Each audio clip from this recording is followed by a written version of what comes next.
କ'ଣ କରିବି, ପାଠରେ ମନ ହିଁ ଲାଗୁନି। ଯେତେ ଚେଷ୍ଟା କଲେ ବି ଧ୍ୟାନ ମୋବାଇଲରେ ପଳାଉଛି।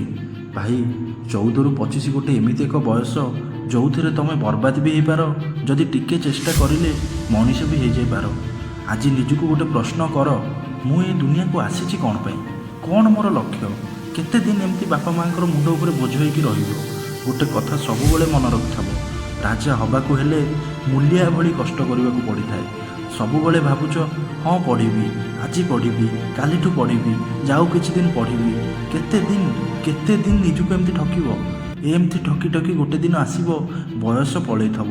ଥରେ ତାଙ୍କ କଥା ଭାବିବ ଯିଏ ତୁମକୁ ଜନ୍ମ ଦେଇଛନ୍ତି। କେତେ ଆଶା ଅଛି ତାଙ୍କର ତୁମ ଉପରେ।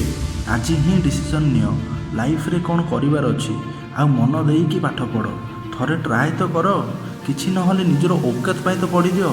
ନିଜକୁ ସେମିତି ବନେଇ ଦିଅ ମୋ ଭାଇ, ନିଜକୁ ଏମିତି ତିଆରି କରିଦିଅ ଯେମିତି କାଲି ତୁମ ବାପା ମା ତୁମକୁ ନେଇକି ଗର୍ବ କରିବେ। ମୁଁ ଜାଣିନି ତୁମେ କିଏ ଯିଏ ମୋ ଭିଡ଼ିଓ ଦେଖୁଛ, କିନ୍ତୁ ମୁଁ ଏତିକି ଜାଣିଛି ତୁମେ ନିଶ୍ଚୟ ଦିନେ ନା ଦିନେ ସଫଳତା ପାଇବ। ଲାଷ୍ଟରେ ଏତିକି କହିବି, ପଢ଼ିବା ଆରମ୍ଭ କରିଦିଅ, ପଢ଼ିବା ଷ୍ଟାର୍ଟ କରିଦିଅ।